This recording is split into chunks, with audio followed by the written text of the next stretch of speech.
Bonjour à tous. Vous écoutez actuellement les prédications de l'Arche de l'Éternel à Anvers, Église de Dieu en Belgique. Nous espérons que cette parole vous bénira. Que Dieu vous bénisse.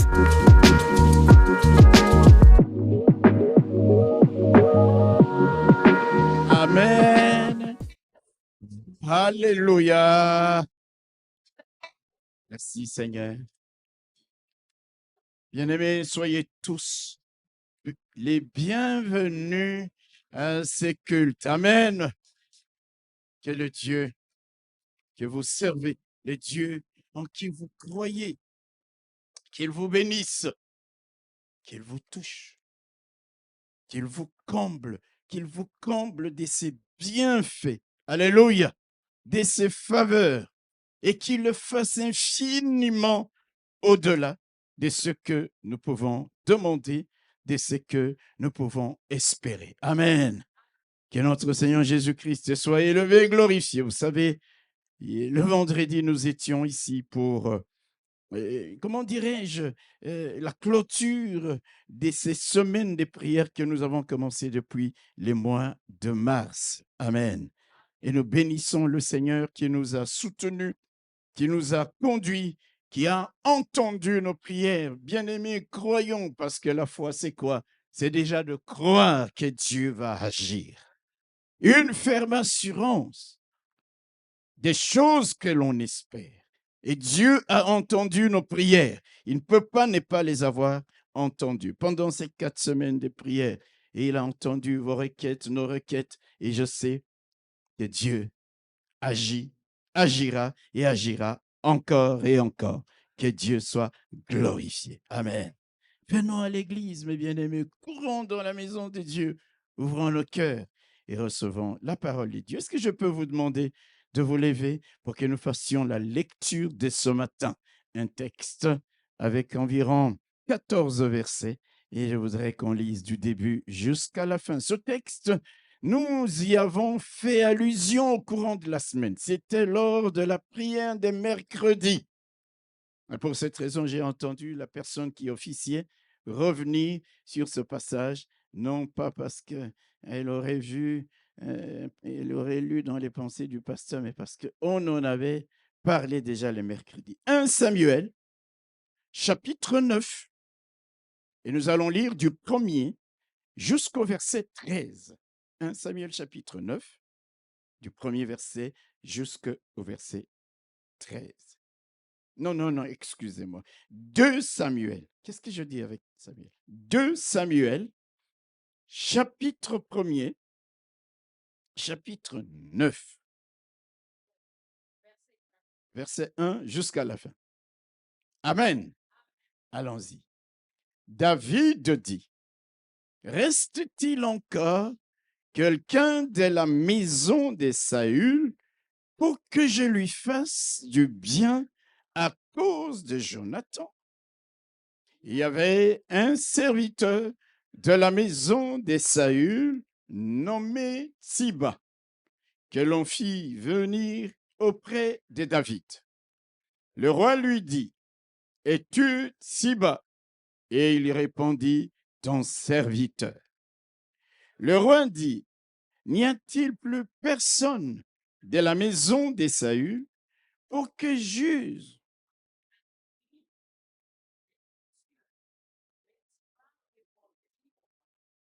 Il est encore fils. Le roi lui dit, où est-il?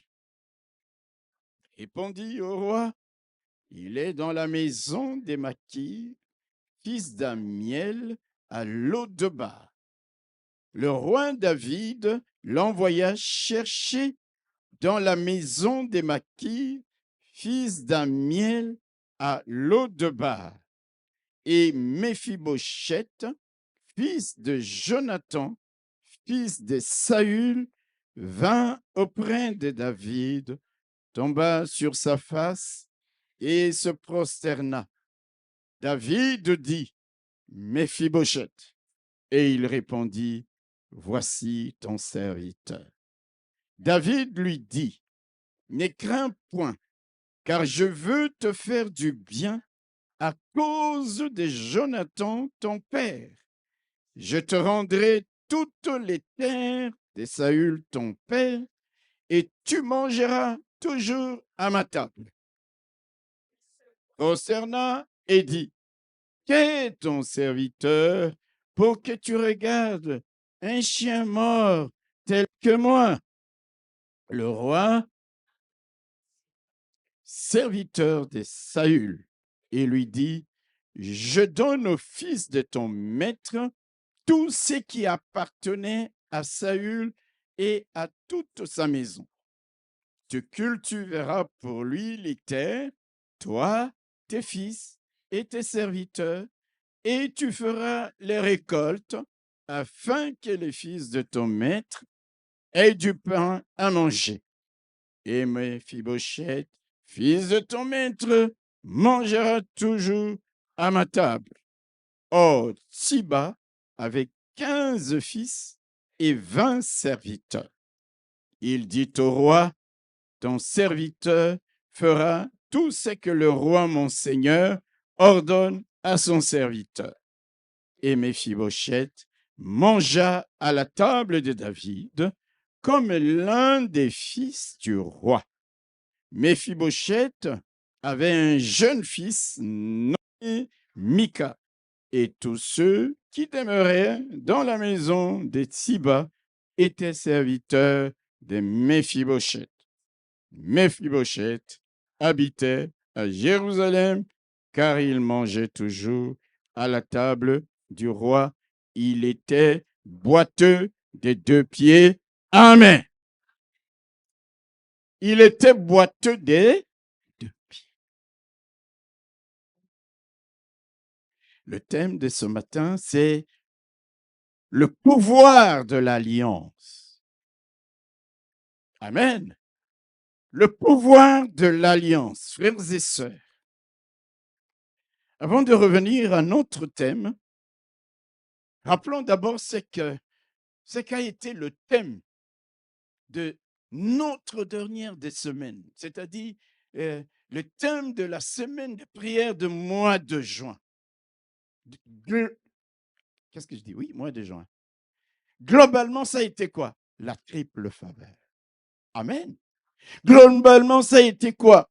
Les faveurs liées au transfert que Dieu a réalisé en faveur de son peuple, en faveur de chacun d'entre nous. C'est comme ça que lorsque l'apôtre Paul écrit aux Colossiens, il leur dit, rendez grâce au Père qui vous a rendu capable d'avoir part à l'héritage des saints dans la lumière. Alléluia. La Bible dit, l'apôtre Paul dit, et il continue en disant, il nous a délivrés de la puissance des ténèbres. Et il a fait quoi? Et il nous a transportés, il nous a transférés dans le royaume du Fils de son amour, en qui nous avons la rédemption, la rémission des péchés, le transfert. Amen. Il dit, rendez gloire au Père, remerciez Dieu qui nous a transférés du royaume des ténèbres.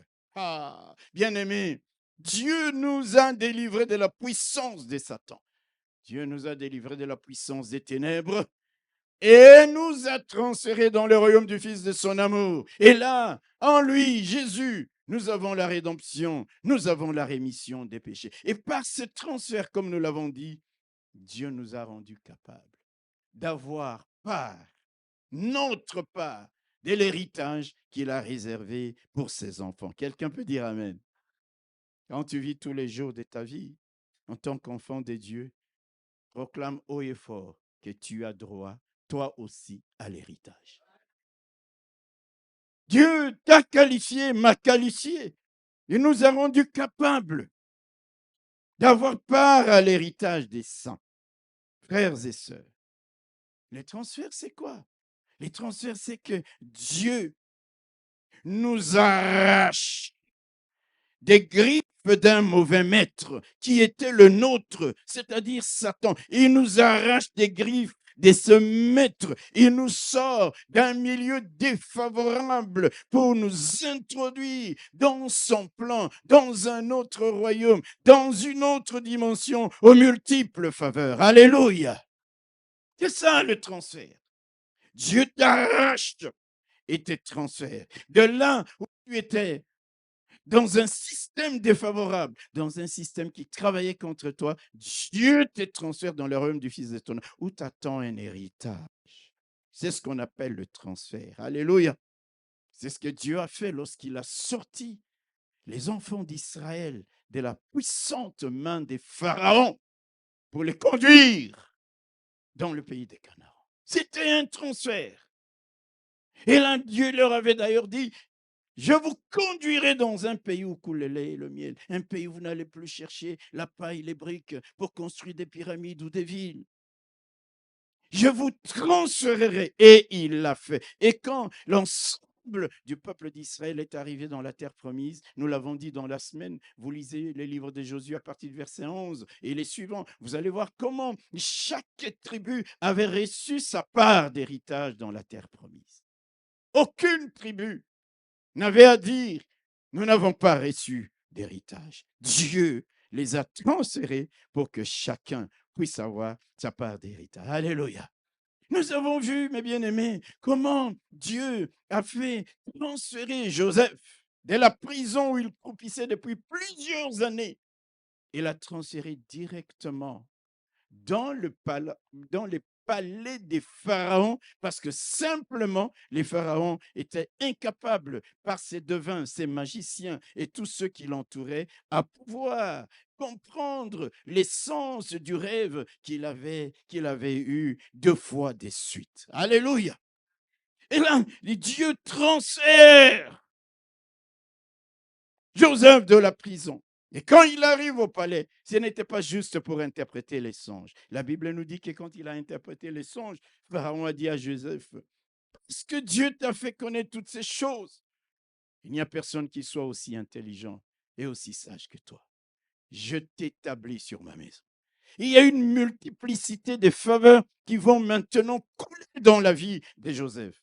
Je t'établis sur ma maison et tout mon peuple obéira à tes ordres. Les trônes seuls m'élèvera au-dessus de toi. Première faveur.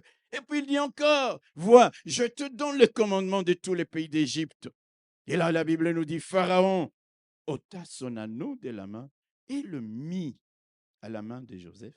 Il le revêtit d'habits de fin lin et lui mit un collier d'or au cou. Chaque fois que je lis ce passage, je dis, Seigneur, à peine quelques heures, quelques jours plus tôt, qu'est-ce que j'ai dit? Joseph était en prison, avec une tenue de prisonnier. Est-ce que quelqu'un comprend ça?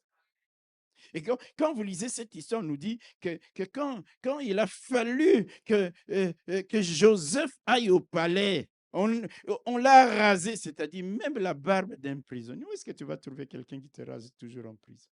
On l'a rasé. Il s'est lavé, il a changé de vêtements. Le transfert était en mouvement en faveur de Joseph. Après plusieurs années, mes bien-aimés, je ne sais plus, pasteur Innocent, c'est une dizaine d'années qu'il a croupi en prison.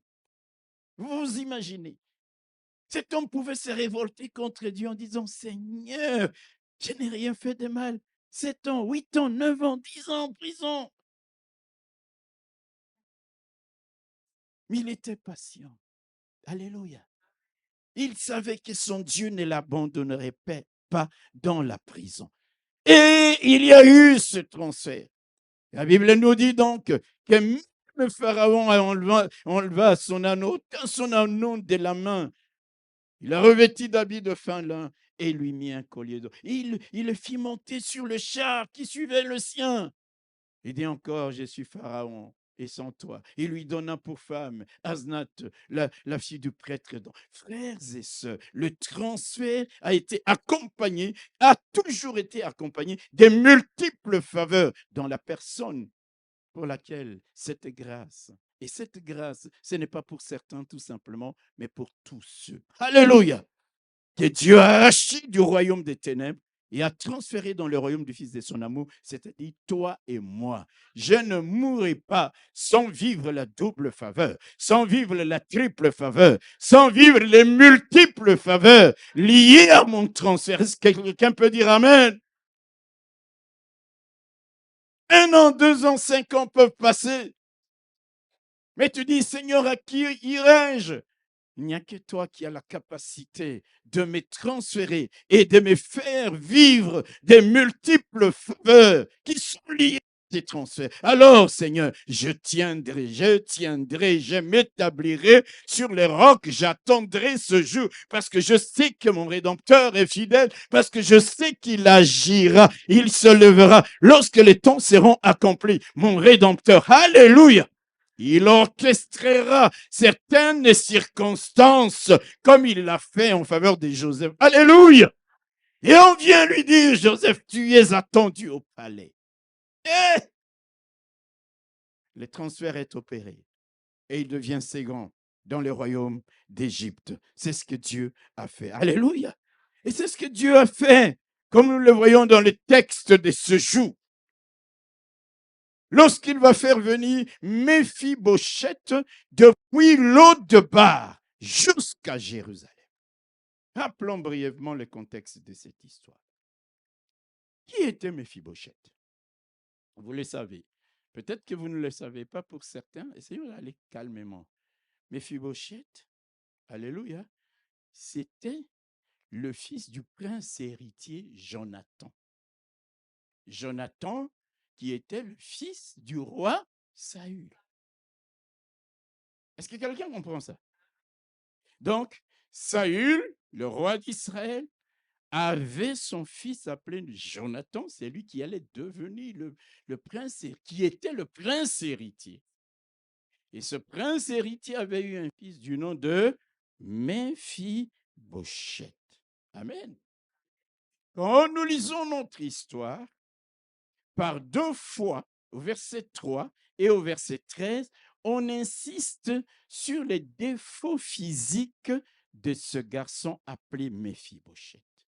On dit qu'il était perclus des 2 pieds. Il était boiteux des 2 pieds. Alléluia! Frères et sœurs, vous savez, hein, le malheur n'atteint pas que les faibles et les pauvres. Est-ce que vous m'entendez? Devant la maladie, devant le malheur, devant la mort, riche ou pas, blanc ou pas, le malheur n'atteint pas que les pauvres. Le petit-fils du roi, le fils du prince héritier, il est boiteux des 2 pieds. En fait, cette situation est arrivée à Méphibosheth lorsqu'il avait 5 ans. Le roi Saül conduit la guerre contre les Philistins. Dieu lui avait tourné le dos. Ils perdent. Jonathan est tué lors de cette bataille. Saül est grièvement blessé. Alléluia. Saül appelle un de ses écuyers, celui qui gardait ses armes, il dit, tue-moi parce que si je tombe entre les mains de l'ennemi, on va me torturer, on va m'humilier, donne-moi la mort. L'écuyer de Saül dit, moi, je ne te donne pas la mort. Je ne peux pas te donner la mort. Saül prend son épée et son pale dessus. Il se suicide. La nouvelle arrive à Jérusalem, au palais. C'est la débandade totale. C'est le sauve qui peut. C'est la panique. Vous savez pourquoi? Parce qu'à cette époque, comme aujourd'hui encore, lorsqu'une dynastie tombait, alléluia, certains dignitaires, ou particulièrement les membres de la famille royale, pouvaient être tous éliminés. C'est la panique. Alors, pour épargner la vie du fils de Jonathan, la vie du fils du prince héritier qui vient de mourir sur les champs de bataille, le babysitter de Méphibosheth, la nourrice de Méphibosheth, il dit non, il faut que je m'enfuis avec ce petit enfant pour aller nous cacher quelque part parce qu'on va les tuer. Il y a des gens qui vont vous aimer dans les bonheurs et dans les malheurs. Ça, c'est des vraies personnes. Cette dame pouvait fuir et dire non, non, sauve qui peut. C'est pourquoi quand vous êtes en situation d'autorité, de dignité, traitez bien les gens qui sont sous vos ordres. Vous ne pouvez pas savoir qui peut vous sauver un jour. La nourrice prend le petit enfant. Elle veut fuir. Dans la précipitation, les garçons tombent, les deux jambes sont fracturées. C'est dans ces conditions-là que Méphibosheth est devenu boiteux, perclus des deux pieds, et cette infirmité va durer toute sa vie. Il était tellement dans une comment on dirait, l'handicap était tellement lourd que lui-même se considérait comme un chien mort. Il se regarde, il dit, je ne suis qu'un chien mort. Je ne suis pas Mobimba, je ne suis pas entier. Je suis digne de rien, je suis un chien mort. Et donc, la nourrice fuit avec Méphibosheth, qui avait les deux jambes fracturées. Et là, leur fuite s'achève dans un petit village du côté de Jourdain, à environ 100 kilomètres de Jérusalem. Vous vous imaginez, mes bien-aimés, combien de jours il a fallu à cette nourrice de porter un garçon de 5 ans perclus pour parcourir 100 kilomètres.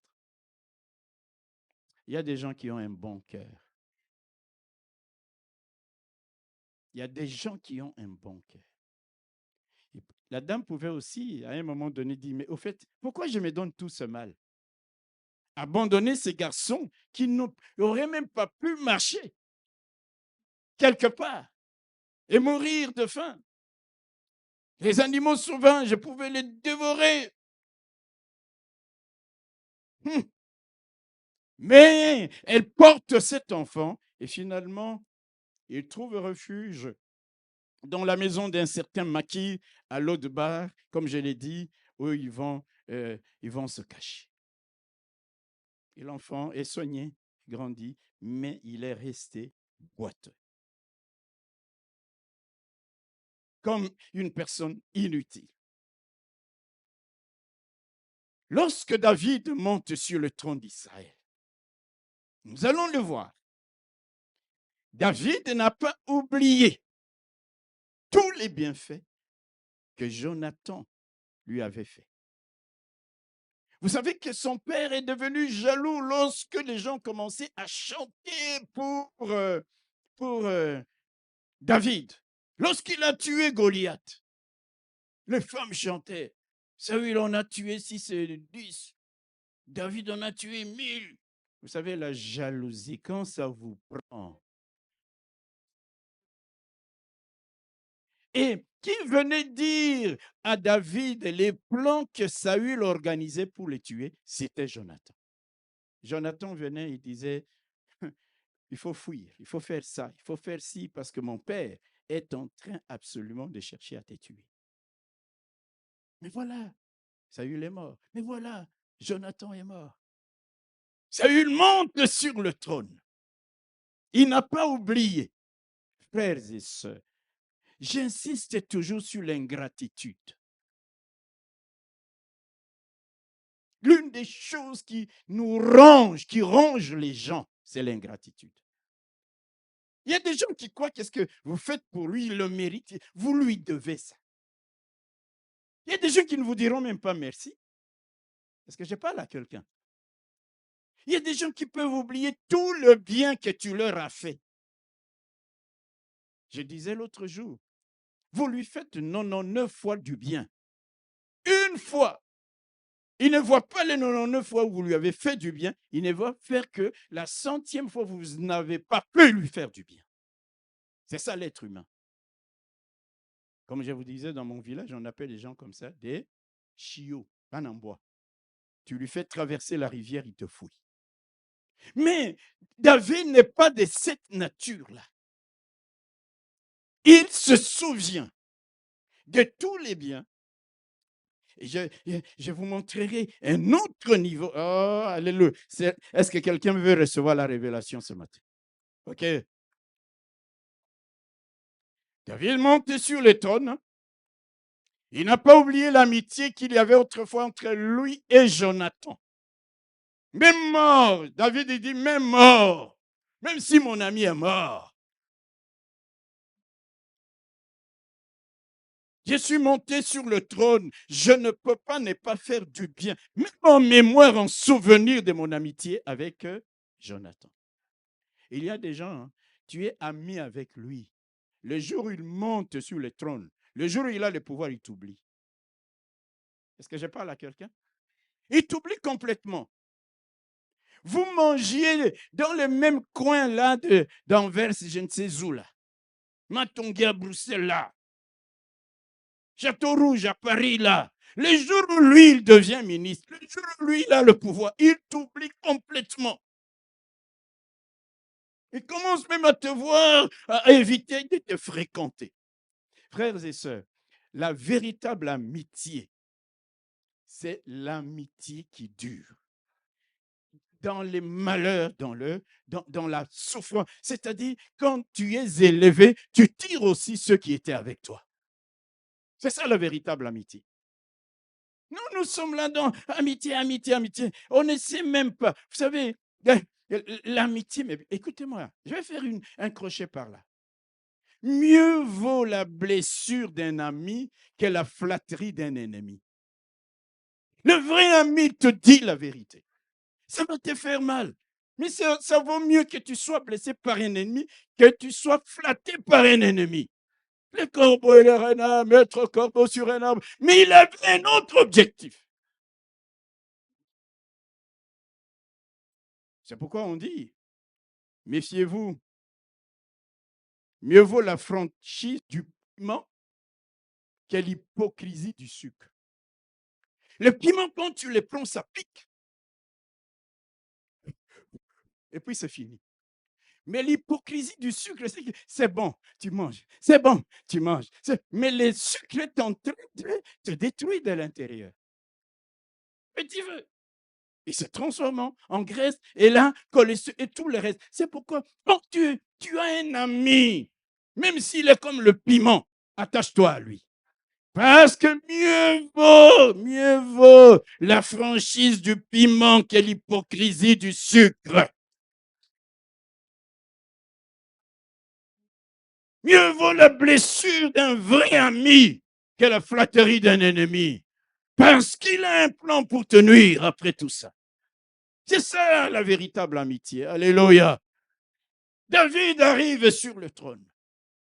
Il dit, je ne peux pas ne pas faire du bien en me rappelant de mon amitié avec Jonathan. Et il pose la question au palais, à son entourage, à ses conseillers. Il dit, y a-t-il encore quelqu'un de la maison, reste-t-il encore quelqu'un de la maison de Saül pour que je lui fasse du bien à cause de Jonathan? Ça, trouver un ami comme ça aujourd'hui, c'est compliqué. Tu parles à quelqu'un? Si tu es un ami, hein, c'est que tu te fais appeler ami ou une amie à quelqu'un. Essaie de comprendre la profondeur de ce que ça veut dire une amitié vraie. Amen. Tu es béni, tu tires aussi ton ami. Amen. Tu dois lui dire la vérité. Tu lui dis la vérité avec amour, même si ça va être difficile à avaler. Mais l'ami vrai va comprendre que s'il me dit la vérité, c'est parce qu'il m'aime. Il y a des gens qui sont dans l'orgueil. Et c'est comme ça que nous mourrons même avant l'âge. Même pas que le diable nous a mangé, nous a bouffé ou les sorciers. Rien. On est méchant. On ne veut pas écouter les conseils. Même d'une amie qui vient qui te dit, ah maman, mon frère, il te dit des choses vraies avec amour. Mais oh non, pourquoi il a dit ça? Amour. Tu mourras pour rien. Tu mourras d'orgueil. Tu n'auras pas de véritable ami. Oh! Est-ce que je parle à quelqu'un? Au lieu d'avoir des piments comme amis, tu auras des sucres comme amis.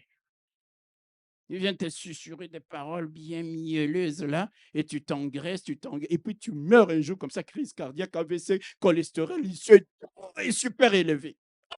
Oh, ce sont les sorciers de son village. Non, tu avais un mauvais ami.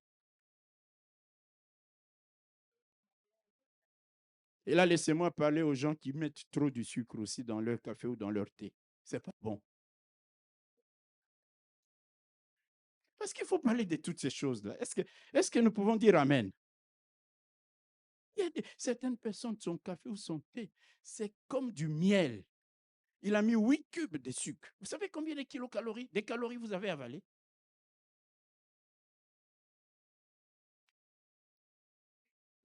Je ferme la parenthèse. Il dit, y a-t-il encore quelqu'un de la maison de Saül? Nous connaissons la suite. La Bible nous dit, il y avait un serviteur de la maison de Saül. Celui-là, il était encore là à Jérusalem, Tsiba.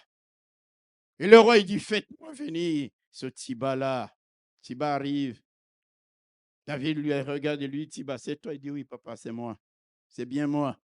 Et puis le roi repose la même question. Est-ce que tu ne connaîtrais pas quelqu'un de la maison de Saül pour que j'use envers lui de la bonté de Dieu, pour que je lui fasse du bien? Tsiba, il répondit au roi, il y a encore un fils de Jonathan. Et il ajoute perclus de pied. Comme pour dire déjà, c'est pas la bonne personne, mais moi, je dois quand même te le dire. Parce que quand tu vas le voir, tu risques d'être choqué de dire, mais pourquoi il ne m'a pas dit ça au départ? Mais c'est bien, mais en même temps, c'est un peu mauvais. Quand quelqu'un ne s'acharne que sur tes défauts physiques, hello, il y a une intention, une graine de méchanceté derrière. Et il sait dans quelles conditions ce garçon est devenu boiteux. Dès le départ, il dit, il y a le fils de Jonathan. Mais, ô roi, je suis désolé, je dois te le dire d'avance, il est boiteux des 2 pieds. C'est comme pour freiner les ardeurs du roi. Le roi, le roi David, il dit, faites-le venir. Alléluia. Le roi lui dit, où est-il? Et Tsiba répondit, il est dans la maison de Maki, fils d'Amiel, à Lodeba. Moi, j'aime les personnes comme Tsiba. Il a l'information. Quand on lui pose la question, il vous donne la réponse avec précision. Parce que c'était son boulot. Connaître les informations de ceux qui touchent à la famille royale. Alléluia. Tu es dans l'église ici, si on te demande, tu fais partie de l'équipe de nettoyage. Où est l'aspirateur? Tu ne sais même pas où est l'aspirateur. Tu es dans l'équipe de nettoyage. Je parle à quelqu'un. Vous savez, c'est même dans les petites choses. Hein?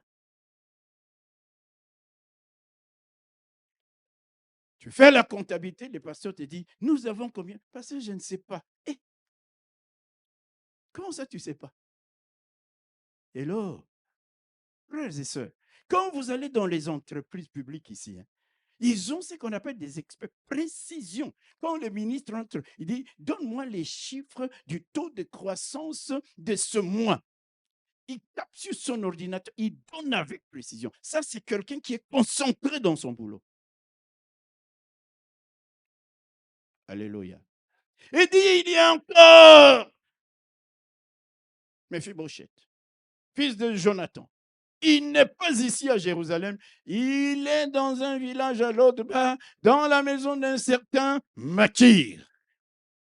Et le roi, il lui dit, la Bible dit au verset 5, le roi l'envoya chercher dans la maison de Makir, fils d'Amiel, à l'autre bas. Mais non, le roi, il a entendu qu'il est perclus. Vous comprendrez pourquoi. Aujourd'hui, je vais vous donner plusieurs révélations. Dites Amen. Je vais récupérer mes 3 minutes en termes de fois 10. Et il envoie un char royal, une voiture royale. Vous voyez, mes frères et sœurs, quand Mephibosheth était à Lodebar, lui qui se voyait un chien mort, qui n'avait plus une perspective d'avenir, qui ne voyait même plus comment sa vie pouvait changer. Pendant que lui, il était dans cette condition-là, il y a quelqu'un au loin qui était en train de préparer son transfert. Ah. Tu es là dans ton lot de bar, présentement, en train de te dire, je suis dans un tunnel d'où je ne sortirai pas. Tu es perdu. Je te dis, il y a quelqu'un qui pense à toi. Il y a quelqu'un qui te connaît. Il y a quelqu'un qui te connaît. Alléluia. Et qui est en train de préparer ton transfert. Mais pendant ce temps, tu ne le sais pas.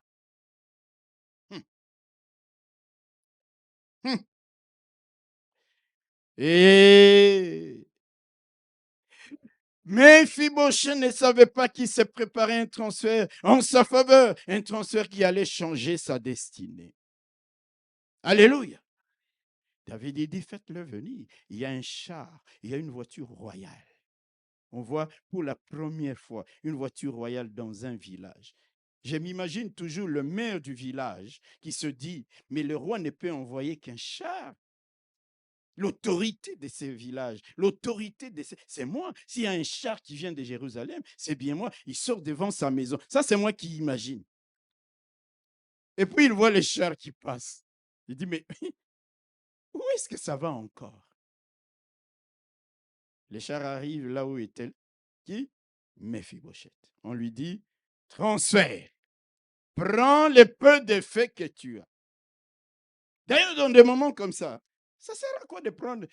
Tu as des haillons, tu n'as que des trucs là qui ne valent rien. Alléluia. Il monte maintenant vers Jérusalem. Tout le monde sait ici à l'église que Lodebar signifie les lieux sans pain. Et c'est Kayanzala. Un lieu de famine, lieu sans pâturage, lieu sans parole, un lieu de sécheresse, un lieu d'isolement, un lieu d'insuffisance. C'est là qu'habitait Mephibosheth. Mais bientôt, Mephibosheth va se retrouver au palais, à Jérusalem, à manger à la même table que le roi. Il y a un transfert qui est opéré. Et ce transfert n'est pas banal. C'est pas juste qu'on l'appelle à Jérusalem, mais plus encore, mieux encore, il va commencer à manger à la même table que le roi. Mon frère, présentement, tu vis à l'eau de bar peut-être caché, marqué par l'insuffisance, marqué par l'insignificance, marqué par les malheurs, marqué par les handicaps, sans perspective d'avenir, sans espoir de sortir de ta condition défavorable. Je voudrais te le répéter, il y a quelqu'un, il y a ton Dieu qui œuvre en coulisses pour ton transfert. Ton Dieu travaille en silence, ton Dieu travaille à ton insu pour qu'un jour il te surprenne. Tu vois le char qui vient pour te transférer de cette condition dans laquelle tu vis aujourd'hui pour t'amener à Jérusalem, de Lodebar à Jérusalem.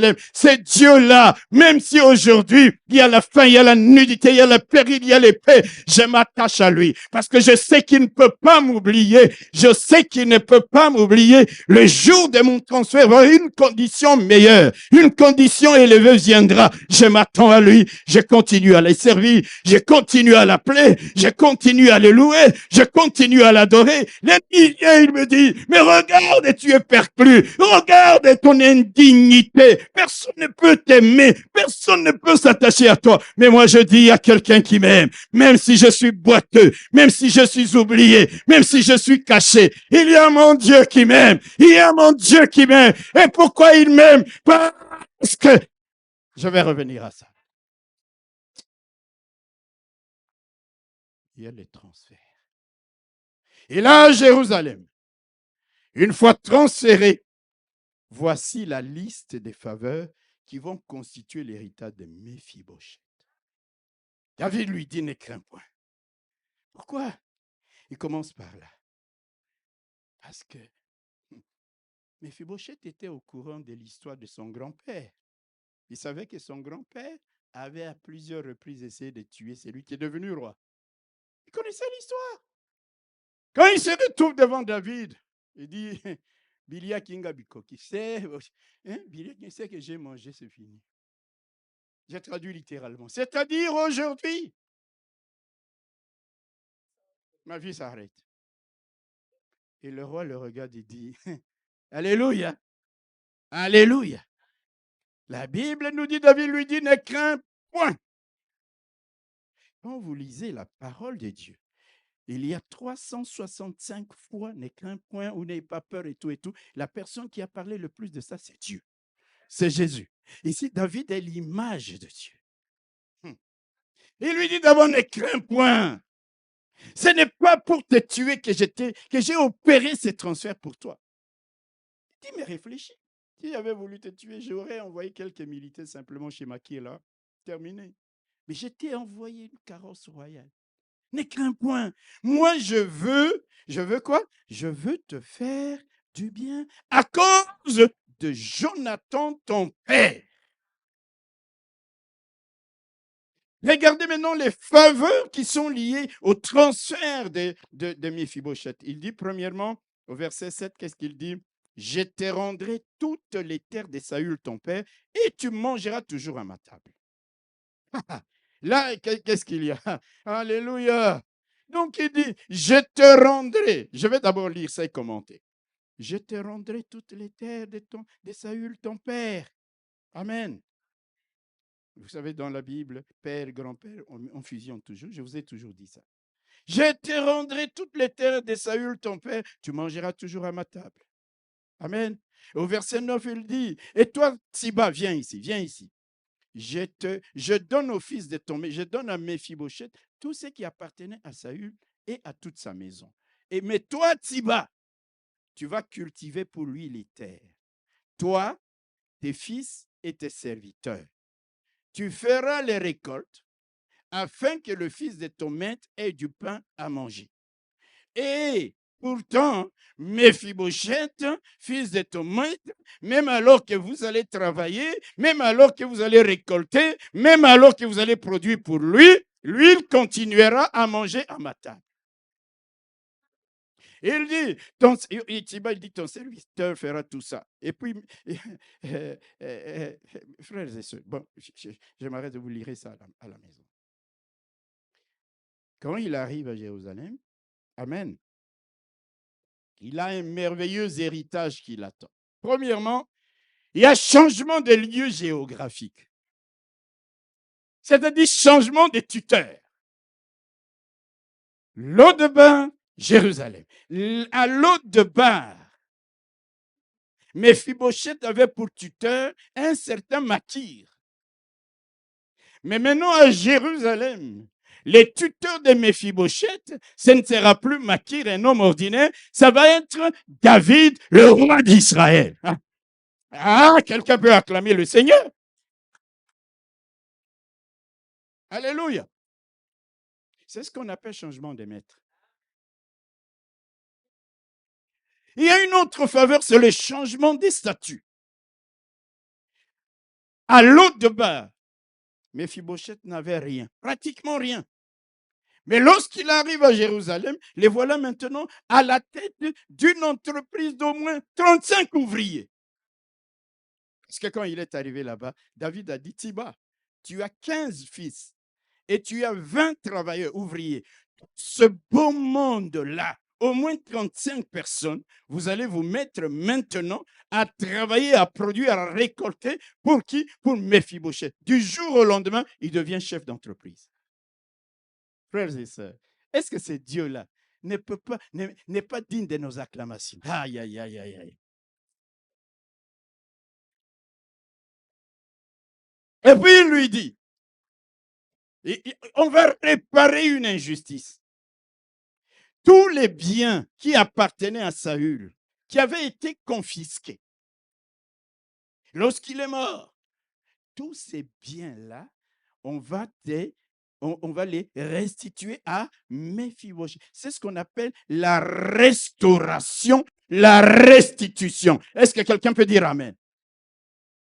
Frères et sœurs, il y a des injustices que tu as subies. Dieu les réparera un jour. Dis-moi un bon Amen parce que c'est la vérité. Les années peuvent passer. Tant que tu es attaché à ces dieux-là, il y a un jour, mon frère, crois-moi, certaines injustices seront réparées. Certaines restitutions, on va te les dire. Les années sont passées. C'est un principe biblique. La femme qui a fui la famine, les années sont passées, elle est revenue. La restitution, d'ailleurs, avec arriéré, dans la Bible. Alléluia. Et puis, il y a changement d'identité. À l'autre de Bar, dans la maison des Makir, Méphibosheth n'avait aucune assimilation à la famille royale. Mais à Jérusalem, il devient comme l'un des fils du roi. Ah, non, vous n'avez pas dit Amen.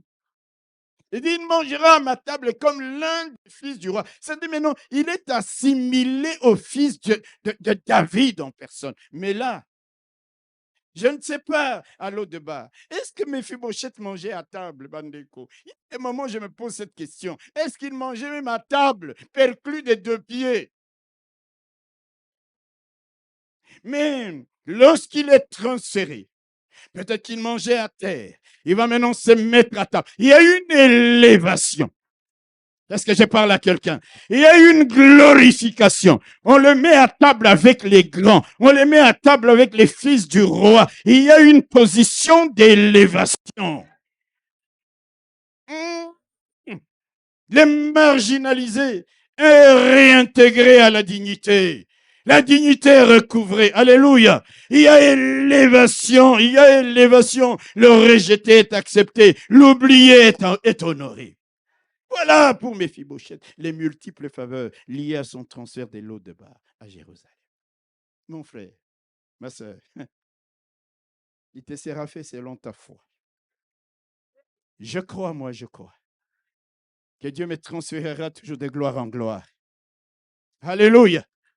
Le dimanche passé, nous chantions les dimanches d'avant double faveur. Nous avons parlé des triples faveurs. Aujourd'hui, nous sommes en train de parler des multiples faveurs qui sont liées au transfert. Alléluia.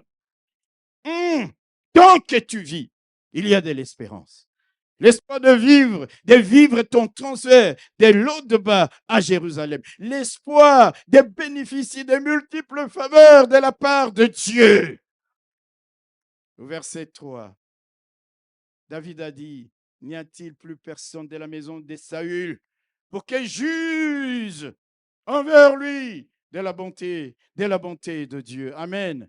Pour que je lui fasse du bien. Quand nous lisons Jérémie au chapitre 32, le verset 41, la Bible dit, je prendrai, c'est Dieu qui parle, je prendrai plaisir à leur faire du bien. Et je les planterai véritablement dans ces pays, de tout mon cœur et de toute mon âme. Ça, c'est Dieu qui parle. Exactement comme David, lorsqu'il a dit, non, ne crains pas, je suis là pour te faire du bien. Dieu veut te faire du bien.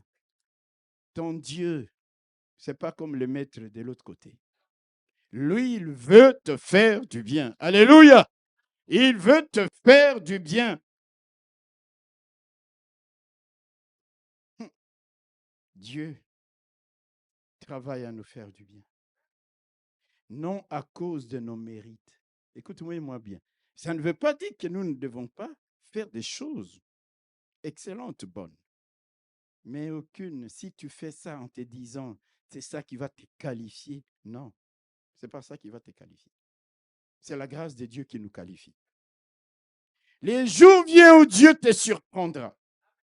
Dieu te fera passer de la double faveur à la triple faveur, de la triple faveur aux multiples faveurs. Dis Amen. Ah. Revenons à notre thème. Le thème, c'était quoi? Quelqu'un peut me rappeler le thème de ce matin? Le pouvoir de l'alliance. Merci beaucoup. Merci. Je ne vais pas citer le nom des gens parce qu'il y a quelqu'un qui va dire, ah, parce que ici, toujours papa XY. Le pouvoir de l'alliance. Écoutez-moi bien et je voudrais vraiment prendre mon temps. Je ne suis pas ici pour courir. David monte sur le trône. Il dit, reste-t-il encore quelqu'un de la maison de Saül pour que je lui fasse du bien à cause de qui? De Jonathan. Écoutez-moi bien, frère. Tout ce texte, l'histoire du transfert ici, est basée sur à cause de Jonathan. Amen. Et je vais vous expliquer. Lorsque David fait tomber, tue Goliath, il vient faire le rapport à Saül. Saül est assis à côté de son fils, à qui il ne cachait rien. Saül et Jonathan entendent ce qui venait de se passer. Il se rappelle de ces 40 jours où les géants Goliath avaient humilié son peuple. Son père aussi était humilié. Et là, il a un jeune homme de son âge, de sa génération, qui vient de tuer Goliath. Alléluia. Et là, nous sommes dans Genèse. Alléluia. Qu'est-ce que l'autre va faire? Je vais vous lire ce texte, même pas dans Genèse, je vais vous lire ce texte dans 1 Samuel au chapitre 18. Les versets 1 à 4. David avait achevé de parler à Saül. Il lui a fait le rapport. Vous savez que dans 1 Samuel 17, c'est là que David tue Goliath. Il vient faire le rapport au roi. David avait achevé de parler à Saül et dès lors, l'âme de Jonathan fut attachée à l'âme de David.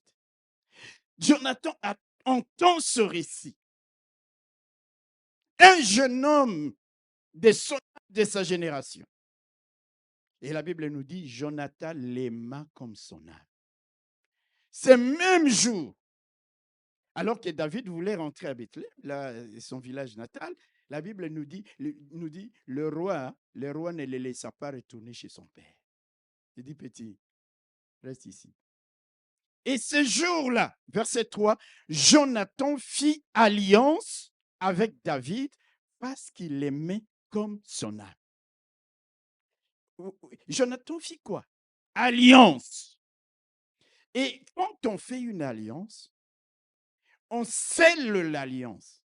Ce n'est pas, Mamandaya, je suis en alliance avec toi, ça s'arrête là. L'alliance est toujours scellée, marquée par quelque chose. Est-ce que vous me suivez? Écoutez ce qui a marqué l'alliance de Jonathan avec David.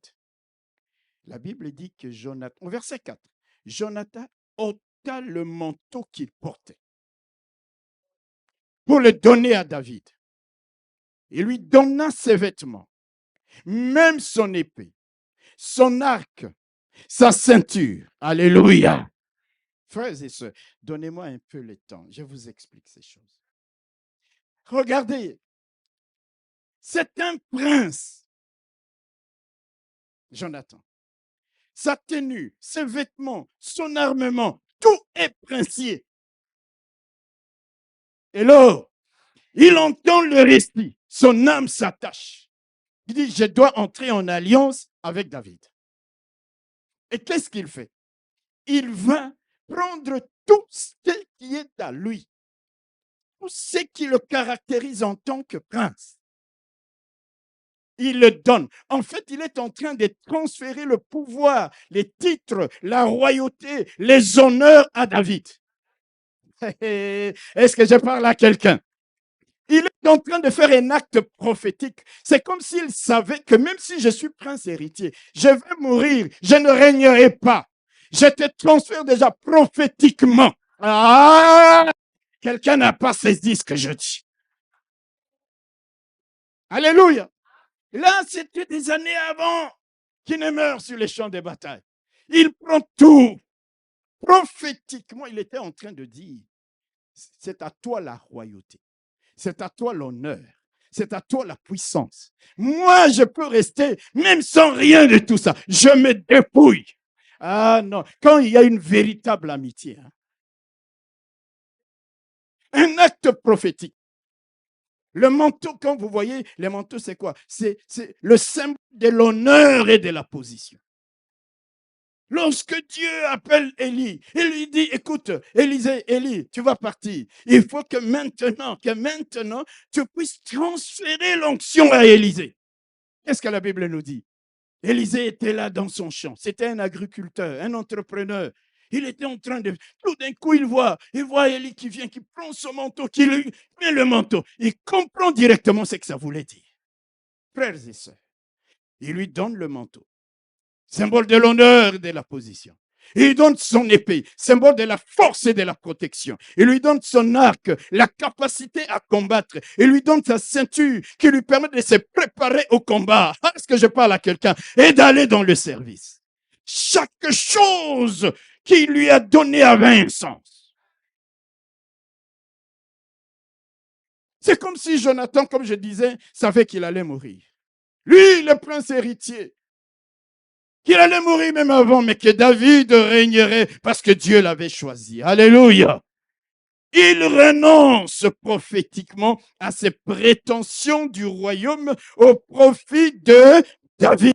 Quelle humilité à reconnaître l'onction, la destinée des autres. Alléluia. Et de pouvoir élever la personne. C'est ça la vraie amitié. Ce n'est pas la jalousie. Ce n'est pas la rivalité. Ce n'est pas la concurrence. La vraie amitié. Il dit, je sais que Dieu t'a appelé. Je sais qu'il y a une onction sur toi. Je sais qu'il y a quelque chose de particulier sur... Vous savez, il y a des gens qui sont jaloux des autres. Ils n'ont pas ce que tu as. Ils ne chercheront que la moindre petite bête pour te critiquer. Mais, et c'est ça qui les enfonce. Et vois la grâce qui est sur la personne. Vois l'onction que la personne a reçue. Et aide-les dans ce sens-là. Et va avec lui dans ce domaine-là. Est-ce que je parle à quelqu'un? Et je vais vous dire la vérité, ça choque parfois. Vous pouvez tout me critiquer, mais vous savez qu'il y a une grâce. Quand il prêche, il y a une grâce. Quand il parle, il y a la révélation. Quand il parle, il y a la prophétie. Mais dis-le!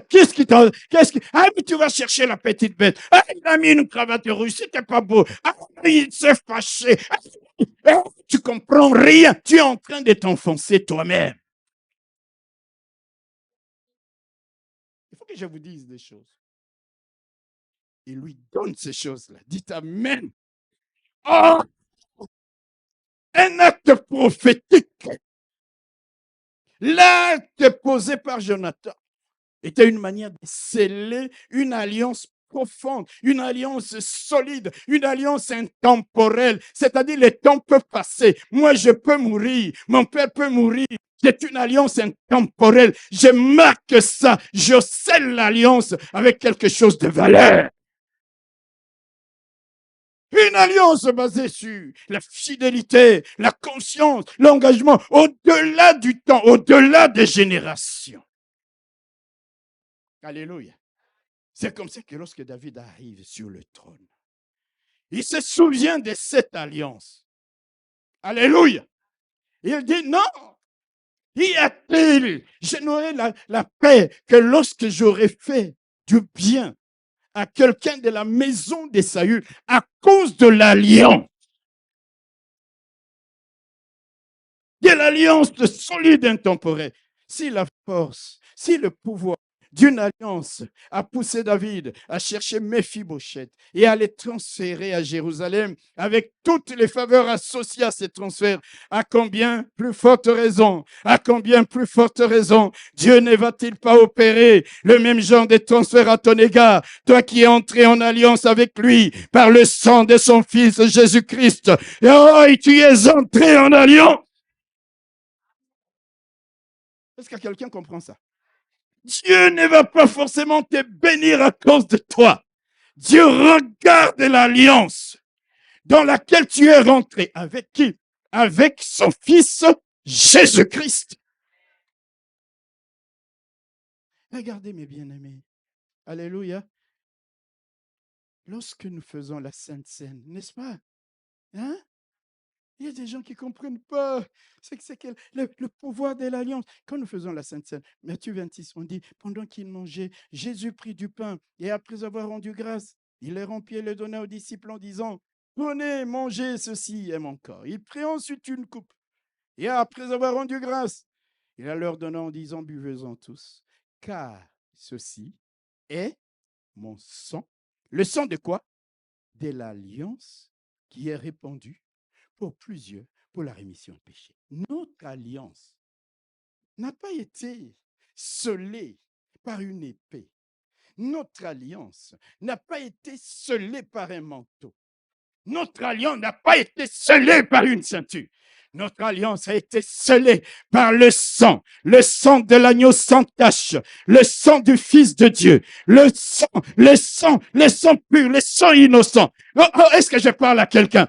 Et si vous vous imaginez que la force, le pouvoir de l'alliance scellée par l'épée ou l'arc a produit un transfert aux multiples faveurs dans la vie de Méphibosheth, alors je saute déjà et je me dis, Seigneur, je peux danser parce que l'alliance dans laquelle je suis avec toi a été scellée par le sang précieux, par le sang sans tache de ton Fils Jésus-Christ. Tu m'as qualifié pour l'héritage des saints dans la lumière. Tu m'as qualifié pour vivre la triple faveur. Tu m'as qualifié pour vivre les multiples faveurs. Tu m'as qualifié pour me transférer du royaume des ténèbres au royaume du Fils de ton amour, en qui j'ai la rémission des péchés, en qui j'ai la joie, en qui j'ai la grâce, en qui j'ai le bonheur. Oui, le bonheur m'accompagnera tous les jours, parce que je sais que ce n'est pas avec n'importe, avec de sang précieux, de l'or, de l'argent, non pas des saphirs, non pas des topazes. Non, non, non, l'alliance a été scellée par le sang de Jésus-Christ. C'est à cause de ça que quand je prie, je vous révèle un secret ce matin. Je dis à Dieu, Seigneur, quand ça complique, je dis, Seigneur, souviens-toi de l'alliance. David a dit, y a-t-il quelqu'un pour que je lui fasse du bien à cause de Jonathan, de l'alliance? Seigneur, quand vous lisez Néhémie, je vais vous montrer, frères et sœurs, je vous montre des secrets au fur et à mesure. Il y a des moments où tu dis à Dieu, rappelle-toi de ton alliance. Alléluia. Lisez le livre de Néhémie, chapitre 1er, chapitre 9.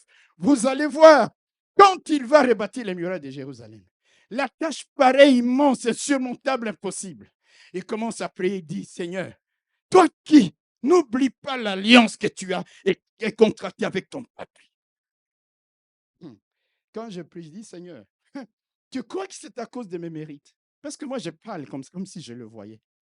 Dis Seigneur, au-delà de toutes ces choses, souviens-toi de ton alliance avec moi. Elle n'a pas été contractée, liée. Nous ne sommes pas liés sur la base de mes mérites, sur la base de ma beauté ou de mes défauts. Non, ton alliance avec moi a été scellée par le sang de l'agneau, le sang de ton fils, le sang qui parle mieux que le sang d'Abel, le sang qui est meilleur que les perles, le sang qui est meilleur.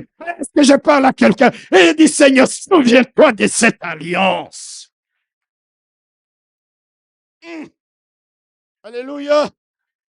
Je parle à quelqu'un? Yeah.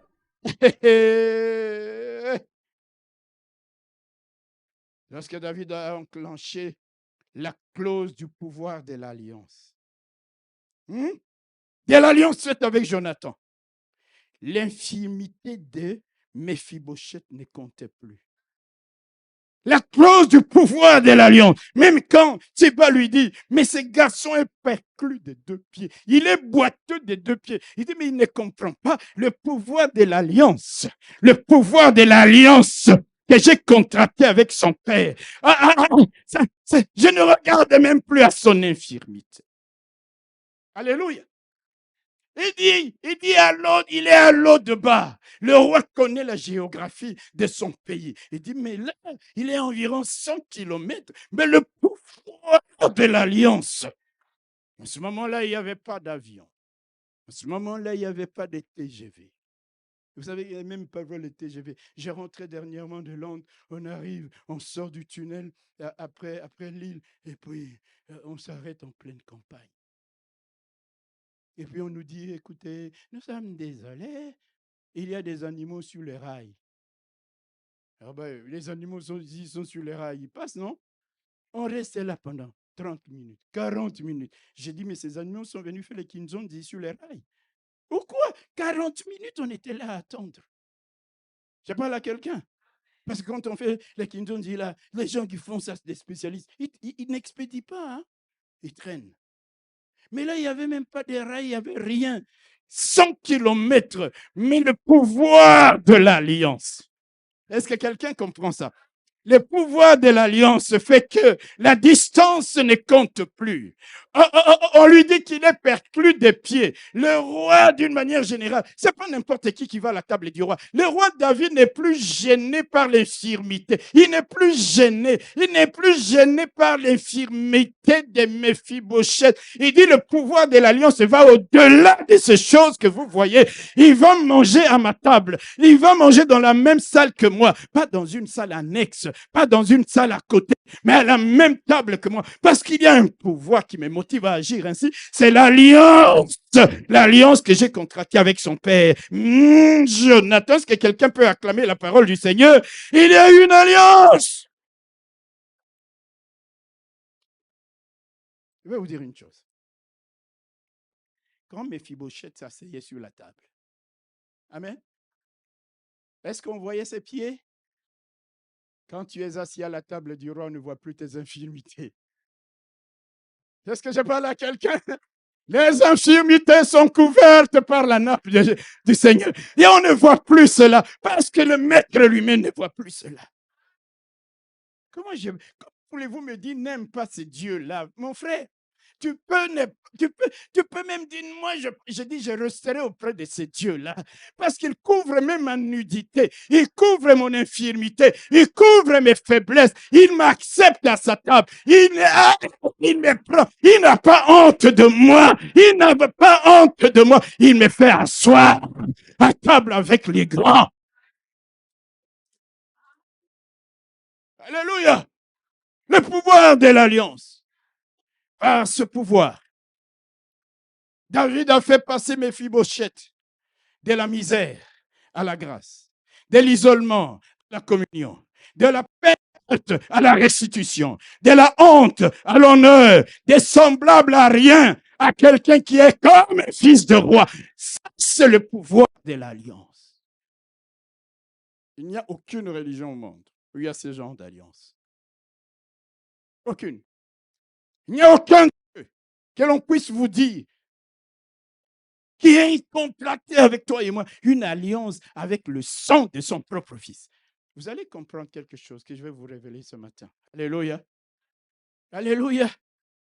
Ah, laissez-moi vous le répéter. Si le pouvoir de l'alliance entre deux hommes, alliance scellée par le manteau, les vêtements, l'épée, l'arc, a permis le transfert de Méphibosheth de l'autre de Bar à Jérusalem avec toutes les grâces qui ont accompagné. À combien plus forte raison l'alliance scellée par le sang de Jésus, le sang précieux de Christ, le sang des agneaux. Oh, oh, oh, oh, oh, oh, alléluia. Oh, ce que Dieu va nous transférer. Il nous donnera un héritage encore plus glorieux, qui est la vie éternelle, mes frères. Ça n'a aucun prix, ça ne se compte pas. Voilà. Alors quand tu pries, dis, Seigneur, ne m'oublie pas l'au-delà. Souviens-toi de ton alliance. Souviens-toi, alléluia.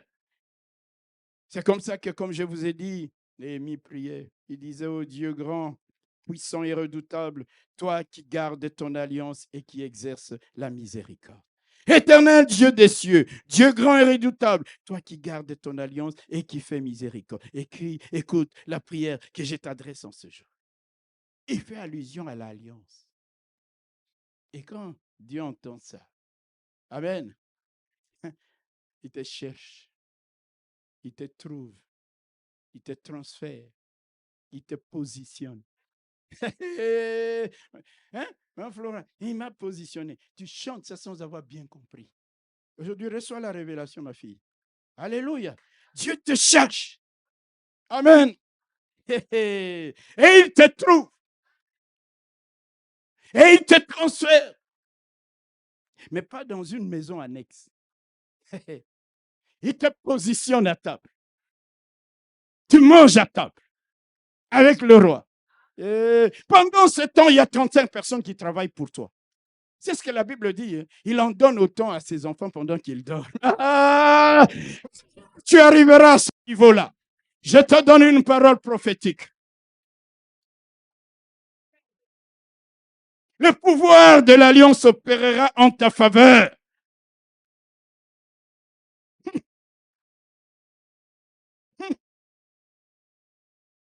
Quand le pouvoir de l'alliance, c'est l'ingrédient le plus puissant qui va pousser Dieu à agir. Vous avez remarqué, mes frères et sœurs, écoutez-moi bien maintenant, je suis en train de finir. Dans cette histoire, ce n'est pas Méphibosheth qui avait fait alliance avec David. C'est qui? C'est son père. Vous me suivez? Certains ont déjà compris ce que je veux dire. J'ai déjà entendu des théories. Hey, les parents ont mangé des raisins verts. Les temps des enfants sont agacés. C'est-à-dire les parents ont péché, les conséquences, ce sont les enfants qui les vivent. Ça ne peut plus arriver. Lorsqu'il y a alliance, lorsque les parents sont entrés dans l'alliance, dans des pactes, dans des conventions, dans des sacrifices avec les puissances des ténèbres, pour être riche, pour avoir la gloire, pour ceci ou pour cela, l'alliance reste l'alliance. Les conséquences de cette alliance peuvent couler sur nos enfants et sur les générations qui viennent. S'il a péché, ça c'est autre chose. Ézéchiel dira, l'âme qui a péché, c'est celle qui mourra. Mais lorsqu'on est dans une alliance, on a scellé. Les parents mangent les raisins verts. Les dents des enfants seront agacées tant qu'on n'aura pas dénoncé l'alliance. Et beaucoup de chrétiens, qu'est-ce que nos parents n'ont pas fait? Les sorcelleries, l'occultisme, les sciences mystiques, les loges maçonniques, toutes ces choses-là. Et nous sommes nés innocemment et parfois on ne nous a rien dit. Et nos fils sont en train de tourner. Et puis toi, tu lis le texte de la Bible. Oh non, moi je suis chrétien. Et s'ils ont péché, c'est leur problème. Ils ont péché. Ça n'a rien à voir avec une alliance.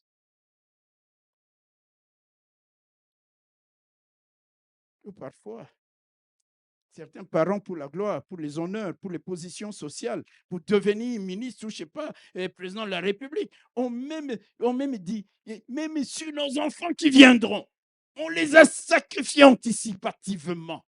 Vous êtes dans une alliance démoniaque. La force et le pouvoir de l'alliance travaillera contre toi. Frères et sœurs, nous qui sommes de la génération qui lisons la Bible, s'il vous plaît, enseignons ces choses et ne soyons pas dans ces choses. Pour épargner nos enfants et nos petits-enfants des effets désastreux de l'alliance. Parce qu'il y a un pouvoir dans l'alliance. Un pouvoir légitime à agir dans le bien comme dans le mal. Alléluia. David dit, y a-t-il encore à cause de Jonathan, occultisme, magie, ésotérisme, sorcellerie. Mais tu mourras un jour. Est-ce que tu penses aux générations qui viennent? L'alliance a été contractée entre qui? David et le papa de Méphibosheth. Mais maintenant, bien que le papa soit décédé, les effets positifs de cette alliance suivent Méphibosheth. Le diable est un imitateur parfait. Il utilise les mêmes principes. Et il dit, mais Dieu, tu veux faire quoi là? Moi, j'ai signé alliance avec son père, avec son grand-père. Les sorciers numéro 1 du village, il a mangé 2825 villageois. J'ai exagéré. Merci beaucoup. Oui, mais vous savez, quand on exagère, c'est pour donner du poids. C'est une allégorie. On appelle ça une figure de style. Ça, c'est un peu de l'oratoire. Et donc, voyez-vous, mes frères et sœurs, ça va nous suivre. Nous sommes de la génération. Nous nous levons et tu vas devant Dieu, tu dis, Seigneur, je dénonce les alliances. Alléluia! Alléluia! C'est pourquoi le vendredi, Dieu il dit à Paul, je te donne le mandat d'aller arracher les gens vers qui je t'envoie, de la puissance de Satan pour les transférer à Dieu. Combien de gens, des chrétiens sont encore là à cause des alliances? Il y a un pouvoir énorme dans l'alliance. Tu as signé. Il y a des gens qui font alliance par les sangs, n'est-ce pas? Ils te coupent. Hein? On coupe. Bois mon sang. Bois ton sang. Tu ne sais pas ce que tu es en train de faire. Les enfants d'Israël, quand on a dit, Jésus, on va le crucifier, il dit que son sang tombe sur nous et sur nos enfants. 70 ans plus tard, Jérusalem a été détruite complètement. On a signé une alliance. Son sang sur vous et sur vos enfants. Vous êtes en train de prophétiser le malheur sur les générations qui viennent. Frères et sœurs, si tu es dans la sorcellerie, laisse tomber, parce qu'aujourd'hui, tu peux être... Mais tes enfants, les innocents, là, si tu fais la magie, l'occultisme, le fétichisme, il faut penser aux générations futures. Si toi, tu as décidé d'aller en enfer, c'est ton problème. Mais tes enfants et tes petits-enfants, les innocents, mais parce que toi, tu entres dans l'alliance. Alléluia. C'est ce que je voulais vous dire. Je vous ai toujours dit, je vous révélerai. C'est que les gens disent, oh, on a mangé les raisins verts, les dents. C'est fini cette génération-là, frère. Des péchés, oui, mais pas une alliance. C'est comme ça qu'il y a des gens, certaines personnes, ils vont vers papa, il dit, papa, moi, je ne comprends plus ma vie. Maman, dites-nous, quel genre de pacte vous avez fait? Vous devez nous le dire. Parce que nous devons sortir de ces choses-là. Il y a certains parents qui se rendent compte que, tu sais, c'était le système à l'époque. Nous aussi, on est allé dans des maisons, on a fait ça, on a fait ci, on a fait telle pratique, tel pacte, on a signé. Et vous brisez là maintenant, vous dites, par l'autorité du nom de Jésus, il a abrogé tous les pactes. Maintenant que c'est clairement renoncé, confessé. Il dit, c'est à cause de Jonathan. L'alliance. J'ai pleuré et dit, Seigneur, donne-nous des amis comme Jonathan. Amen. Une amie, un ami vrai.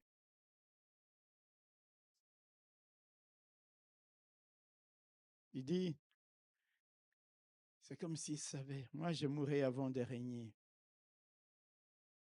Je mourrai, David. L'épée royale prend. La ceinture royale prend. Les manteaux royaux prend. Ha! Hier, j'étais dans une église catholique pour l'enterrement d'une personne qui est décédée. Bien aimé. Je suivais les cultes. J'étais en train de regarder la hauteur, les vitraux. Et là, la sonorisation. J'ai dit, ah, nous les évangéliques, on parle trop. Alléluia. Nous, on a les plafonds à 1,80 m ici.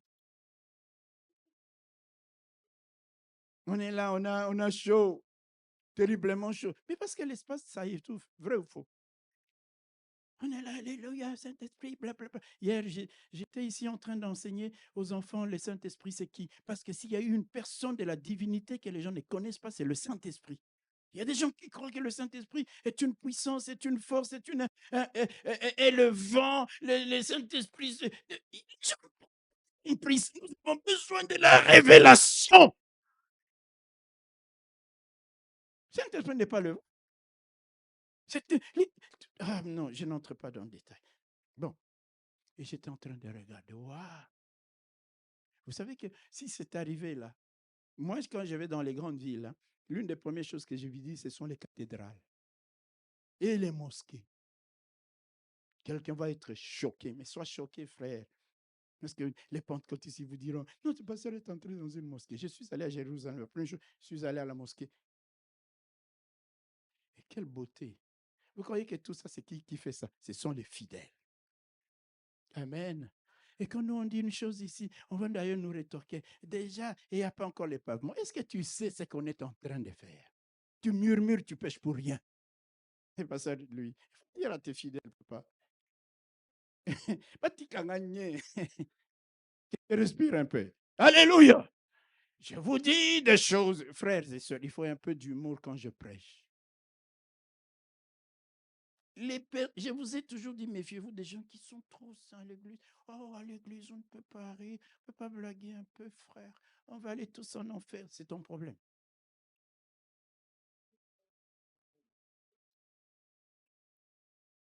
Ce sont les fidèles qui ont construit ces cathédrales, ces mosquées, ces choses-là. Mais pourquoi je vous parlais de ça? Parce que je vois, c'est que Jonathan, comment il s'est dépouillé. Comment il s'est dépouillé en faveur de celui que Dieu avait choisi. Il savait, Jonathan. D'ailleurs, il lui a dit, quand tu vas régner, je serai second dans ton royaume. Il ne savait pas qu'il allait mourir, Jonathan le pauvre. Et il s'est dépouillé pour celui que Dieu a choisi, a établi comme futur roi d'Israël. Il lui donne ceinture, arc, épée, manteau, tout. Il scelle l'alliance. Il y a des moments, moi je ne suis pas du genre à vous dire des trucs. Tu viens avec une offrande, tu dis, Seigneur, je scelle une alliance. C'est dans ton cœur. Ou tu t'engages à faire quelque chose, tu dis, je scelle l'alliance. Mais ces choses-là, je ne suis pas venu vous prêcher, parler de ça. Je vous parle de quoi? Du pouvoir de l'alliance. Y a-t-il encore quelqu'un de la maison de Saül? Je prie Dieu qu'à cause du sang de son Fils versé pour notre rédemption, je prie Dieu qu'à cause du sang de Jésus-Christ, alléluia, qui a scellé notre alliance avec Dieu, je prie que Dieu te transfère en ce jour de ton lot de bas vers ce qui est en Jérusalem, qu'il t'accorde toutes les faveurs qui accompagnent ces transferts de lot de bas à Jérusalem, que Dieu te fasse du bien à cause de l'alliance éternelle qu'il a traitée avec toi, comme l'alliance qu'il avait traitée avec Israël. Écoutez, je termine par ce verset. Dieu a traité un jour alliance avec Israël. Jérémie, chapitre 18, chapitre 32. Écoutez, la force de l'alliance. Je termine avec ce verset, sans commentaire. Jérémie, chapitre 32, à partir du verset 40. C'est Dieu qui parle. Je traiterai avec eux. Eux, ce sont les enfants d'Israël qui étaient en déportation, qui étaient éparpillés partout. Je traiterai avec eux une alliance éternelle. Je ne me détournerai plus d'eux. Je leur ferai du bien. Je mettrai ma crainte dans leur cœur afin qu'ils ne s'éloignent pas de moi. Je prendrai plaisir à leur faire du bien et je les planterai véritablement dans ce pays, le pays des Canaan, là où ils sont établis jusqu'à ces jours. Et je les planterai véritablement dans ce pays de tout mon cœur et de toute mon âme. Car ainsi parle l'Éternel, de même que j'ai fait venir sur ce peuple tous ces grands malheurs, de même je ferai venir sur eux tous les biens que je leur promets. On achètera des champs dans ce pays dont vous dites c'est un désert aujourd'hui, sans homme ni bête, il est livré entre les mains des Chaldéens. On achètera des champs pour de l'argent, on écrira des contrats, on les cachètera, on prendra des témoins dans les pays de Benjamin et aux environs de Jérusalem, dans les villes de Juda, dans les villes de la montagne, dans les villes de la plaine et dans les villes de... Car je ramènerai leurs captifs, dit l'Éternel. En 1948, l'État d'Israël est né dans ces conditions-là. Et il est là jusqu'à ce jour. C'est un peuple avec lequel Dieu avait traité alliance. La force de l'alliance fera qu'Israël survive. Je parle à quelqu'un. On peut les lâcher, on peut les malmener, mais il y a la force de l'alliance. Quand Dieu regardera son alliance, il les ramènera. Il opérera les transferts. Et même là où il y a ce désert, et même là où il n'y a pas de... Il dit, il y aura des contrats, il y aura des choses qui vont commencer à se passer parce que j'ai une alliance éternelle avec eux. Tu es dans une alliance éternelle avec le Dieu d'Israël au travers du sang de Jésus. Tu marcheras de gloire en gloire. La force et le pouvoir de l'alliance fera que Dieu ne t'oubliera pas. Fera que Dieu ne méprisera pas ton infirmité. Oh, on peut dire il est perclus. Oh, on peut dire il est boiteux des deux pieds. Mais le Dieu de grâce, il voit le pouvoir de l'alliance. Il dit, mais faites-moi venir ces boiteux. Il doit manger à ma table. Que Dieu vous bénisse et que Dieu vous bénisse encore, encore et encore. Vivez les effets du transfert. Vivez, vivez la force et le pouvoir de l'alliance, qui est l'alliance que vous avez avec Dieu au travers du sang de son Fils Jésus-Christ. Donnez-moi un fond de musique et je fais l'appel. Mes bien-aimés, courbons-nous dans la prière.